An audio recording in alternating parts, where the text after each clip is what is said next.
In today's video, we're going to explore how to bring your stories to life with narrative missions and campaigns in Age of Sigmar.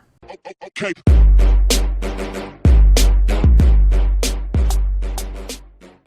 The topic we're tackling today was actually brought up by a viewer, Kenzie McKeever, in a comment on a previous video. And if you have something you'd like answered, go ahead and leave it in comments down below and give me a thumbs up. Kenzie says, I'm ready to start actually planning out a narrative campaign. I've watched a fair amount of MiniWarGamings over the month, but I'm mostly wondering how I would pull off such a campaign without as much access to scenery as rerolling ones or minigaming, as well as just how far to go with additional rules, scenario-specific rules. I want to inject a bit of role-playing into my games proper, but I think that will come naturally if I state such a desire to players. That's a fantastic question, and a kind of a topic or weird space that a lot of smaller gaming groups find themselves in.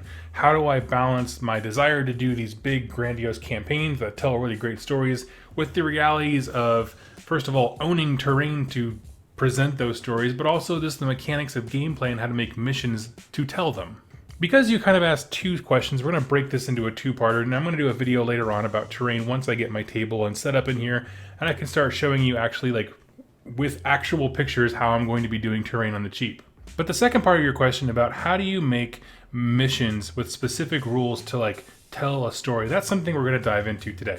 Now, I do want to shout out, because you did mention MiniWarGaming specifically, they put an extreme amount of work into creating very in-depth narrative campaigns, whether it's for Kill Team, Age of Sigmar, whatever. And I do believe, if I'm not mistaken, they put all those things available as a Google Drive document that you can take a look at. I'm not somebody who can look at an 8-page document for a campaign and kind of understand the nuances of it, so I tend to not do those, but I do remember seeing that whenever they launch a new narrative campaign, the information is available to you, so you should go check it out. And this kind of dovetails in kind of the main premise of what I'm going to talk about, in that the idea of saying, coming up with rules and scenarios and deployments and how to tell a story kind of ex nihilo, from nothing, is daunting to a lot of us, including myself. While I do encourage people to always try and create their own missions and tell their own stories, I absolutely believe that. I do also think that there's something to going out of your way to not reinvent the wheel. If you like what MiniWarGaming is doing and they put the document out there for free to use it, use it. Likewise, we're going to talk about more minute ways you can make your own missions. You mentioned having rules for specific scenarios, and scenarios is kind of like a broad term, but when I think of a scenario or a battle plan, what I really think is you're trying to convey, specifically a narrative battle plan, I should qualify like that, where you're trying to convey a scene in a movie, or like a scene in a story, you know what I mean? Maybe it's a heroic defense or an epic last stand, or that first brutal assault as two armies clash, something like a snippet in time. That is what a battle plan represents. When you put a string of those events together, you have a grand story, or we would call a campaign. I'm going to be using 3 sources of inspiration for this video, and we're going to kind of go through where to find them all. The first one is, of course, the General's Handbook. There is more in here to help you than I think you might realize, and I think most people don't realize because they kind of skip to the match play section. There's an immense amount of resources in this book. A second source of inspiration, and I think criminally overlooked, is the Humble Battle Tome. People forget there are missions in here, and missions have rules which you can tweak, steal, and copy. So we're going to talk about how we can do that.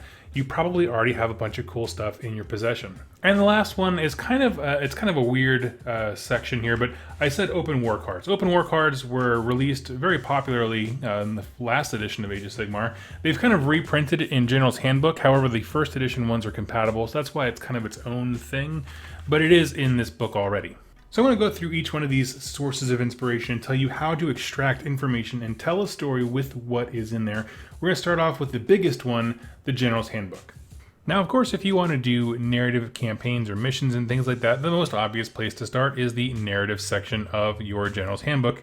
Makes absolute sense. There's a little blurb here about how you can use the tools inside. It's not super like nitty-gritty when it comes to like rules development, but it is there for your reference. As we start to turn the pages, we get kind of bombarded here by 1, 2, 3, 4, 5, 6, 7, 8 pages of just random rules, okay? It can seem a bit overwhelming, but really what they all are is they are kind of codified rules to try and tell a specific thing.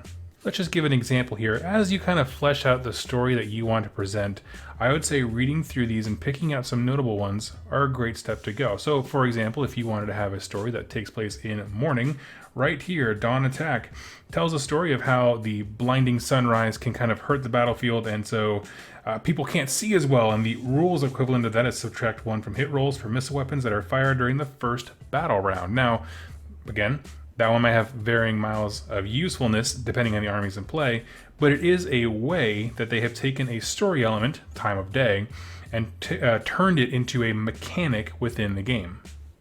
And fundamentally, if you're making a narrative campaign, or even just a single one-off battle plan, that is what you're doing. You're making a story and then translating it into rules that you can operate in. That's all these games are. And here's the great thing about this. The types of rules that they allow you to interpret here are insanely widely diverse. By this, what I mean is everything from mundane to, hey, it's sunrise, like we just talked about, to what happens during a solar eclipse with the eclipse special rule. There's also one, I like this one, illusory landscape, which is all the terrain is just an hallucination, blah, blah, blah. Sorry, tongue-tied there.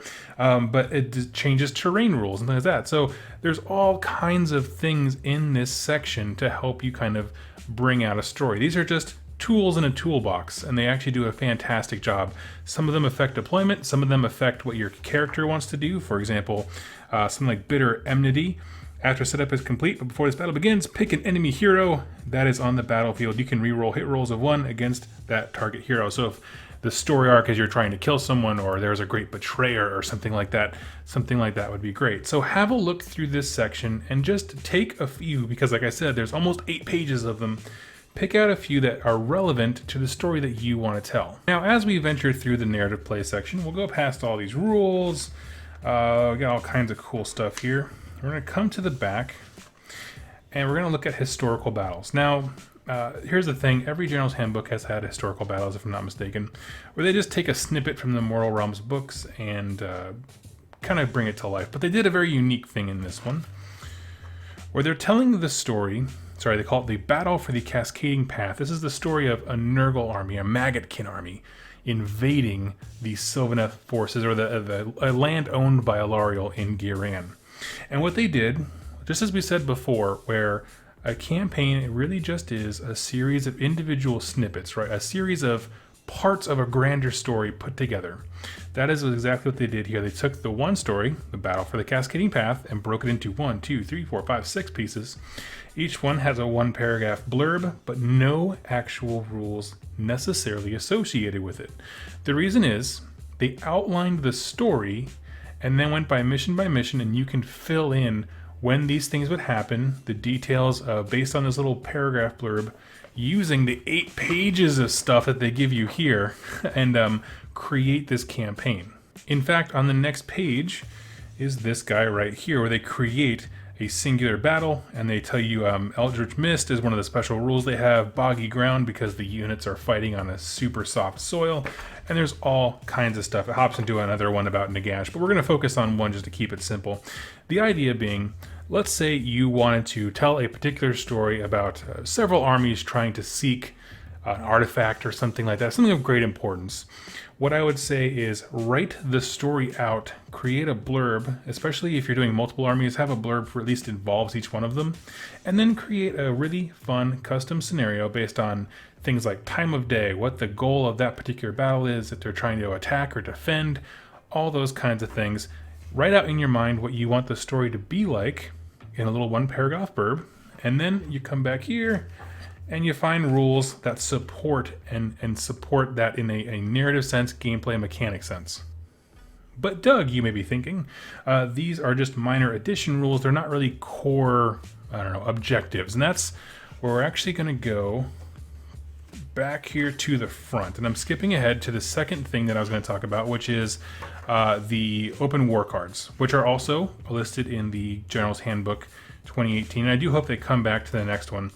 But really what this is, if you're not familiar with it, it says open war, and people just kind of write off open play as take whatever you want, do whatever you want. But there is structure to it. There is a game to be played. And so we can use the elements here in tandem with the special rules in the next section, in the narrative play section, to come up with a really cool thematic thing. The first thing you'll see, obviously, is a collection of deployment zones, and this is more important than you might think if you're making your own missions. With these, you can choose, all of them just say player A, player B, but you can choose to make one an attacker, one a defender. If you look at kind of how they're structured, right, you can see stories come to life. So say you wanted to do a final stand, right? My triumphant hero, his warband fell apart and they're coming to strike down my hero. I'm going to choose this guy right here and have my hero do his triumphant last stand, the dead center, and all the armies are swarming around to kill him. If I wanted to do one where I have, say, a vanguard force charging in headlong into battle to kind of do that first strike, this one up here is perfect because you have the aggressor be like the arrow shaped going into the enemy. You can see all these things. You can make a story and base it on a deployment. And the nice thing is that the measurements are taken care of for you. You don't have to worry about severe disadvantages when it comes to like, oh, this defender's deployment zone is so small, he doesn't have a chance to win. That kind of stuff can happen when you start writing your own. The kind of suggested rules for open play are here in terms of how to pick a mission, how to pick whatever. If we're just using these as tools and resources, so we're just going to pick everything rather than roll the die. So now we have some special rules. We know how we're playing with, like, you know, if it's dawn or if there's a comet coming based on those special rules in narrative play section. We know how we're setting up. And we have here a list of 6 objectives. And these are more just like the grand, what's the point of the game that we're trying to play? And if you've never looked at these, it could be things from defending specific points, like meteors falling from the sky. We have, what do we got here? Witch Hunt, which is each player adds up wounds characteristic of all the enemy models that their army slays during the battle, doubling the value for any models that have the wizard keyword. So you're trying to hunt the witch. Again, just have a look at these and try to find objectives that match what you're trying to do. And if you don't know anything, you could just go straight for a points battle, right? Just who wins based on objectives. If you decide to go with a match play style, like major wins and minor losses, that kind of stuff. Or just go until somebody dies. And that kind of stuff can be fun. Of course, you also have twists, which add another dimension of really just kind of screwing people over, making the game a little more difficult. And then the ruse and sudden death, you can use at your discretion, you can look over those. But realistically, the main thing here that is a huge resource when it comes to making your own missions that tell a story, deployment sections, and then objectives kind of give you a broad sense of what's going on. And then you fill in that world with your cool special rules from the narrative play section. Now here's the thing, with all these resources combined, the solid mission generator here, you can pick your objectives, and all the fun rules to kind of add a lot of flavor and dimension to the game to make it seem like it's playing specifically how and where you want it to play. You have a ton of tools, again, 8 pages of special stuff to make your story come to life. Remember, and I can't stress this enough, let me find that page. Herpa. There we go. You have to break down your main story, if you're doing a campaign, into very small scenes. Not mini stories like that, scenes. Scenes in a play, scenes in a movie, and then each scene tells a story on its own. When you combine them, that's when you get the movie or the campaign or the story that we're talking about. Now, another resource that I mentioned is, of course, the Humble Battle Tome. Let me tell you, there's some really cool missions in these things. So, as is easy to forget, there is 1 or 2 missions in just about every single Battle Tome. I can't think of the last one that came out that didn't have one. So we're taking a look at the Iron Jaws one, for example, and this is just kind of me really encouraging you to go look at whatever Battle Tome you own or whatever Battle Tomes are present in your gaming group. So here's what I mean. For example, this is the Iron Jaws book. Obviously, he's a big, awesome, Gorjak looking dude. And their mission that they give you this really fun story up ahead, which is even bigger than, say, that one little paragraph blurb, but they kind of give you this cool story with some background, and then they kind of have a battle plan to represent that. So, for example, what you'll see in some of these books is more complicated battle plans that require more time to explain, but they are more flavorful. This one, for example, is a Iron Jaws army attacking an vampire, so they are dead and stuff like that, army that's kind of defending its base. So we saw in several of the Age of Sigmar books that, like, we said Neferata defending New Lamia, right? Her personal city. So the dead are creating cities and things like that. And it's the Ironjaw's will to come in there, smash up all the skeletons and the ghosts, and then desecrate all the buildings, usually by putting big grot heads or something on this to make them really fun. And so they kind of give you a table idea here with a few pieces of terrain, and the battle is really fought to have the Ironjaws come in, fight the monsters and undead, and desecrate the buildings, and the undead forces are defenders of those buildings. If one of those armies can kind of preserve or destroy those buildings over the course of the game, that's how you determine a winner. It's not just about the armies, it's about the things they're doing within the story. Put it really simply, if the Ironjaw's player can vandalize half or more of the buildings in the game, they win. The reason I always tell people to look at their battle tomes for fun, flavorful missions is really twofold. The first one being, because they give themselves, the authors, more room to write the mission, you get more flavorful, in-depth things. Like, there's no rules for vandalizing buildings really anywhere else, but this is a fun thing that they can do. It tells you how to basically roll for vandalism, which is a fun idea. So you have more room, you have more in-depth missions that are a little more unique, certainly more unique. This could just as easily be Skaven clan Pestilens swarming over buildings rather than vandalizing them, and your free guild people are trying to, defend them, and you can kind of almost recreate the fall of Nuln from the old world. It's pretty much exactly how it happened. The Skaven just flooded into buildings and killed everything inside of them. You can get the idea how you can take the mission, the actual mechanics of this mission, and apply it to several different story arcs. So again, it's the number one thing. They're just unique missions that you can apply to a bunch of different stories. But also, what I also want to touch on, and I think this is also a really important thing, if you have a small gaming group, and let's say one of your players is an Ironjaw's player and they're super pumped, and you're worried that your campaign, however you write that, is not going to accurately portray how cool or BA that army is, all the missions in battle tomes tend to be extremely flavorful for the army that they're representing. Obviously, they want you to experiment with, this is the best of this army. And so when you do those things, like let's say you had an Ironjaw's player in your group and a Fire Slayer and a Stormcast player, right? I would probably play a mission from each one of their books with them being what they are in their little battle tome story, because it makes that faction look good, frankly.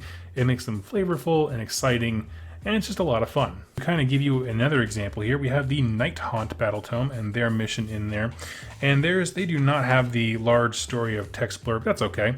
You can make your own, but really their mission, what it's trying to detail in this little paragraph here, is the idea that this is a courtyard of a castle that everyone thought was impregnable, but the Night Haunt basically burst from the ground inside the fortress, which is a super cool idea. So no one's expecting a fight from within.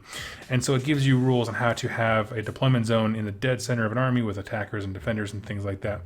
And so it really, again, I can't stress enough, doubles down on the idea. This could very well easily be Skaven burrowing up from the ground. I know I used Skaven in both examples, it's probably not wise, but you get the idea that you can have a force drop in from lightning like Stormcast, or kind of be summoned in like Seraphon, anything that pinpoints an army where they shouldn't be in an undefended location. That is what this is trying to represent.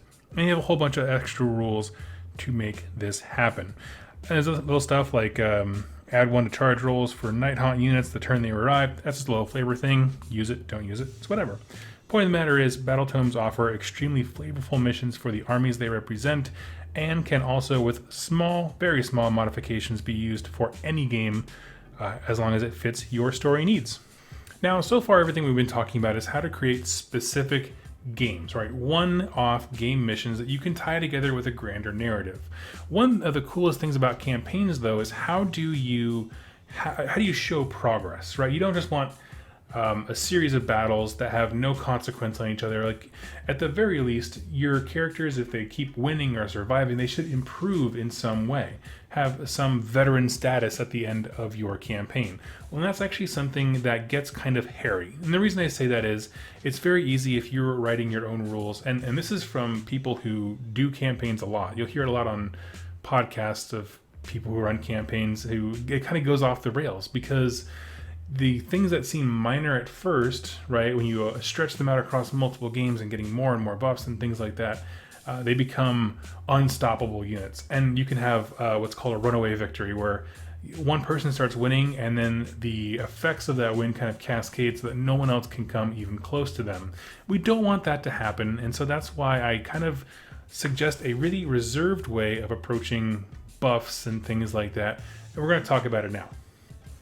So going back to our little humble battle tome, I think the key to maintaining buffs that don't have runaway style effects actually are largely inside your battle tome or inside the Age of Sigmar Path to Glory supplement.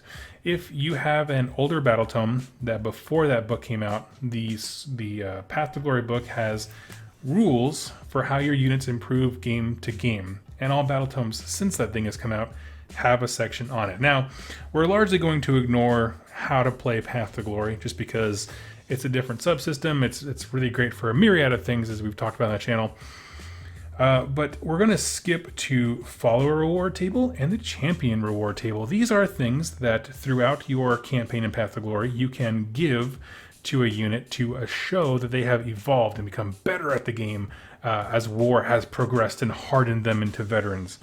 However, here's the thing, they also just are simple mechanic rules that you can use to increase the efficiency of a unit to show that they have gotten better in the course of your narrative game. Now, this is the Night Haunt one specifically, so we have to kind of keep that in mind. The ones in the Path to Glory tables kind of reflect the army that they're representing, of course. So I would say, I'm hesitant to say like these would be good for any army, because for example, add 2 to the movements characteristic of a unit. It's pretty incredible on, say, a Slanesh demon. So like let's keep the factions to what they are. So I would probably just use this on a Night Haunt army.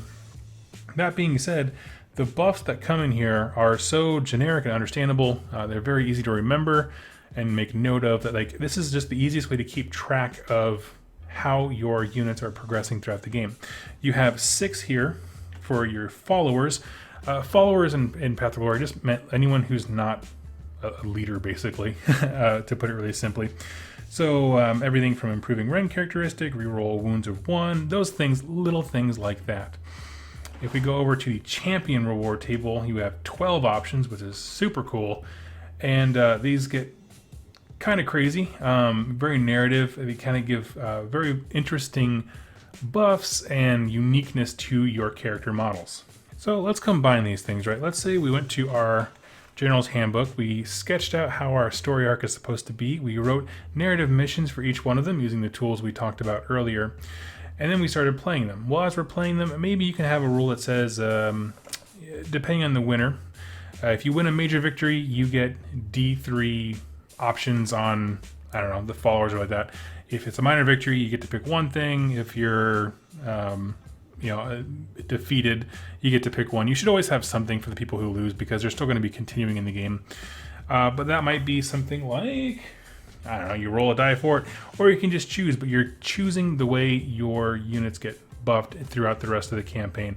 I just made that up on the spot, but the idea being create your story, make missions for each of them, and then just find a way between you and your opponent that you agree upon to have these things be included, because they really are fantastic sets of rules.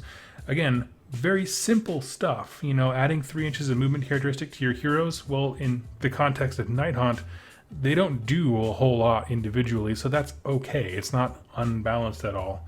There are some we want to take a second look at depending on the army. I know there are like 1 or 2 things that are like, wow, that's really stinking good, especially for Stormcast in the Path of Glory supplement. But with a little bit of thought and respect for your opponent and the narrative style of what you're trying to achieve with these kinds of things, this is a great resource for how can you demonstrate that a unit is gaining experience and becoming a veteran over the course of this battle. So to kind of recap in closing, when you're making creative decisions when it comes to narrative missions and design and things like that in campaigns, really you likely have all the tools you need. Between the General's Handbook and your Army's Battle Tome are great resources to do that. What you need to do, create your overall story, and then break that down into very specific scenes of which you can recreate with rules from the open war deck and narrative section of the General's Handbook.